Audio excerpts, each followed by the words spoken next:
I truly felt I could stalk an adult mule deer in its bed and harvest one. Now this ain't easy, but I had my heart set on it, and Tim was doing everything in his bag of tricks to get me a crack at him. Well, like every other day, we'd seen some smaller bucks, but that was about it. We had just agreed to head in for lunch when Tim spotted some movement on a canyon wall that was at least a half a mile away. We got to glassing, and here was a group of 5 bucks bedded down under the shelf of this overhanging rock. After scrutinizing them forever, Tim decided that 1 or 2 of them might be a shooter, but it was too hard to tell from this distance. Now it was going to be up to me. I had to back off the point we were on, go all the way around, and then stalk down over the top. I beat feet to within about 300 yards, and then I sat down to catch my breath, collect my thoughts, and prepare myself for what I am sure is one of the most challenging ways to harvest an adult deer I can think of. If you watch in the upper right-hand corner, you can see me slowly creeping down above these deer. The closer you get, folks, the tenser this gets. Every sense is live wired and on 100% adrenaline. The least little mistake, and these guys will blow out of here like a rocket. Closer and closer, I creep just inches at a time. Folks, I didn't know I could hold my breath that long. You literally have to just inch out onto the edge, making absolutely no sound. I finally get out there, I peek over the edge, and there are the legs and the nose and the tips of the antlers of a buck laying directly beneath me. I collect myself, I start to draw my bow and point it down, and the arrow falls off the rest. I can't point the bow straight down. There's nothing to keep the arrow from just flopping all over the place. Now I've got to let the bow down, relax, try to collect myself, and peek back over the edge and see what happened with the deer. With my brain on fire, I get the bow drawn again, and I lean over the edge and start squeaking to get the buck to stand up.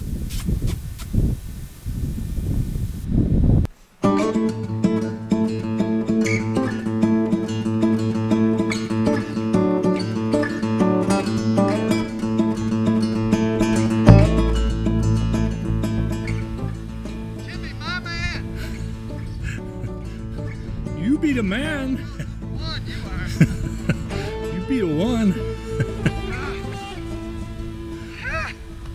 Now that, if that don't make your blood course and your head spin, you get to a doctor, because I'm here to tell you, my brothers, there's something wrong with you. Praise the Lord, pass the plate. We gonna eat tonight. What a gorgeous animal, and what a rush way to hunt him. My God, Timmy. Stalking mule deer on the rim rock. Holy smokes! What a beautiful buck, huh? Folks, this is my guide, my outfitter, Tim. Say your last name for us. Walkoyak, and I butcher it every time.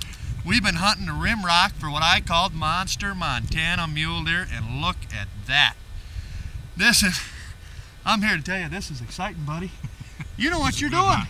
Had a lot of fun. The honey hole. This rim rock country is gorgeous, and the deer. Oh my God, I never seen so many critters. Look at this. There's 5 bucks laying in the hole. Folks, that stalk. I'm not kidding. If you need heart work, this will clear all your arteries for you. This will get yourself running. Why don't you do me a favor so I can calm down? Ah! Oh, I'm over it. I am. We spent the whole day waiting for that bull to come down with them cows. With such hot temperatures and so little movement, at least we knew exactly where this bull was, and I'll tell you, it didn't hurt that he was a monster. From a half a mile away, you could see the huge swords and royals on his rack. I'm telling you, this was the elk I came to Montana for, and I'd gladly spend my last day waiting for just one crack at a trophy like this.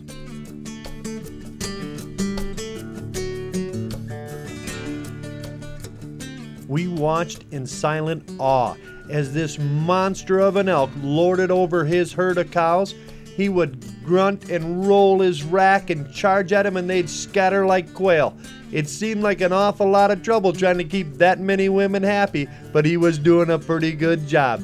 I tell you, it's just amazing to be there. Even this far away, you can just see the presence of the true master of this mountain. It was everything and all I could do to sit still and not try to sneak up on him. There was no way in. We just had to wait it out.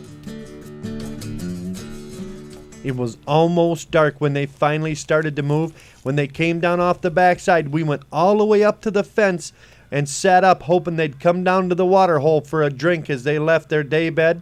Now it would be a race against darkness.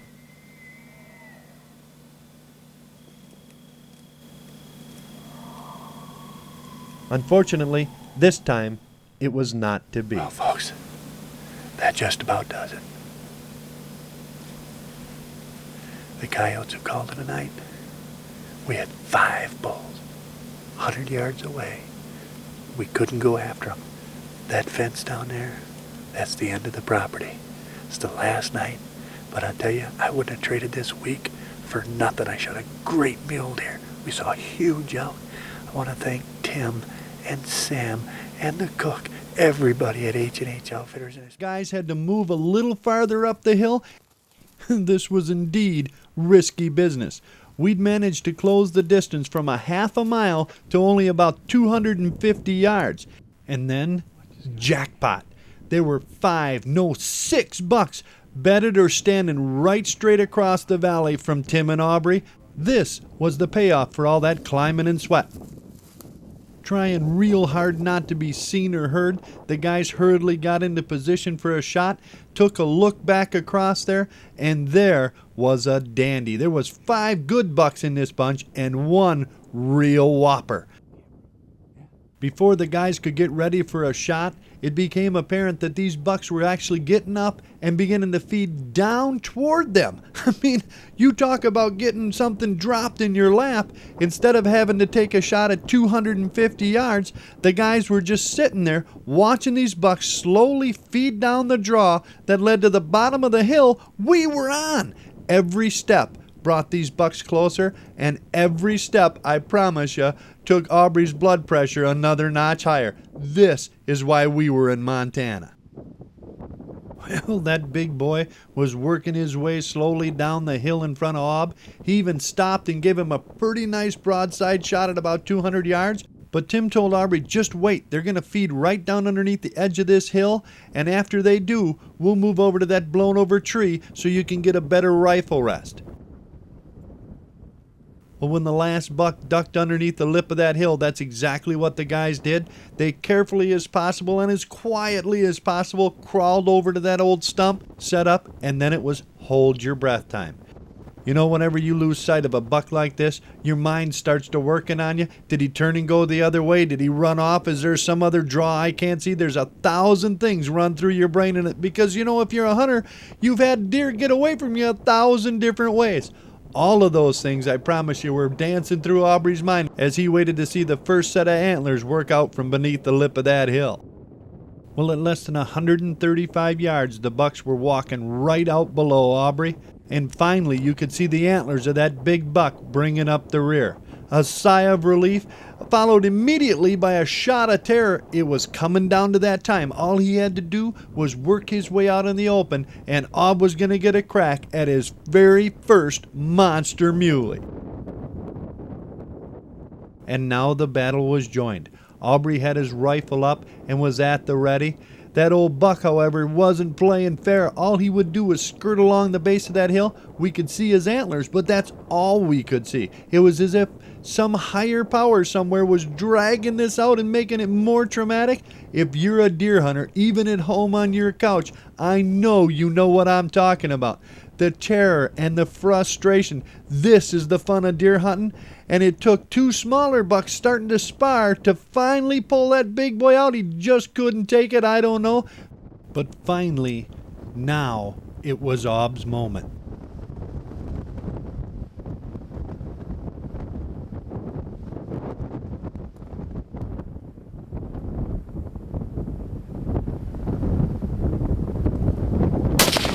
Dead nut.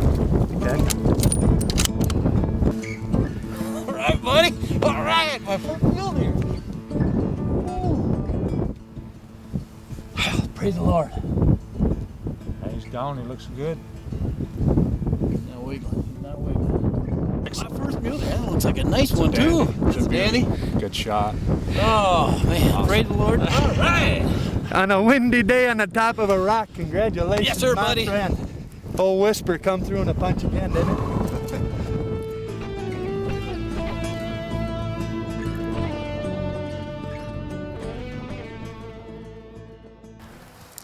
What a gorgeous buck. What do you call that? 4x5? Actually, I call him a 5x6. He's got the eye brow tine. guards. Oh yeah. Very nice looking buck. Got a lot of character. I love this. This character stuff is just, this is incredible. I love this. He was going to get some more too. Great deer. Look at the neck. They're going into rut right now, I believe. Yep. Look at that. Good deer. Thank you again. We were again working the rims on our last morning in camp, and somehow Aubrey, with his naked eye, spotted a buck clean out across the valley, bedded in some burnt timber. Lindsay and I quickly scrambled to the top of a knob for a little better view. I think he's got 4 on one side at least. On the right side, I can see it looks like it's a long ways out there. I think we can get around that hill and get close enough with the muzzleloader to. Well, we can slip right up on him. We'll go around the edge of that hill right there. all right, well, we probably ought to back off this rock before we get seen. And then just ease off this edge, you think? Yep. Just and drop right off. We'll take that low point over. Okay. He's going to stay right there, you figure? Yeah, he looks pretty comfortable right now. Well, He's in the shady spot. Let's get going. All right, let's Okay.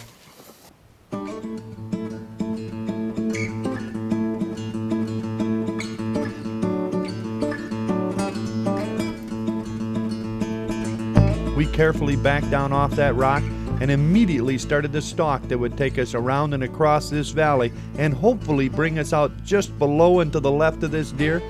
Even at this distance, you could tell this might not be the buck I was really looking for. But my friends, when the good Lord hands you down a reprieve in the final hour, only a fool doesn't reach up and take it.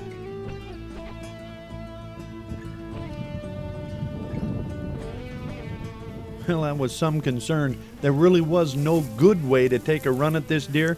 We'd have to go across the valley and kind of try to keep to the side hills.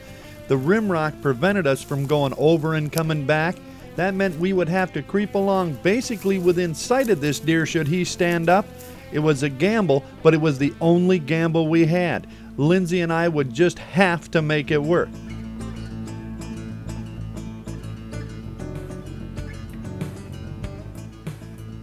Well, after the longest 20 minutes of my life, we were finally getting close. Now we had to be really careful. We got down and were crawling along, just peeking, being ever so quiet. We eased up around the point and looked, and the buck was standing up, staring right back at us. He'd either heard something or saw something. He wasn't spooked yet, but he knew something was wrong.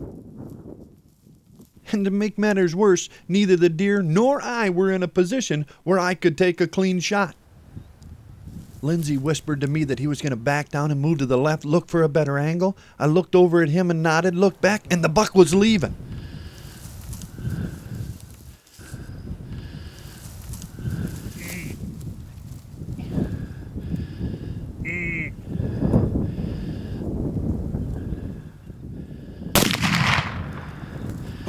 Got him.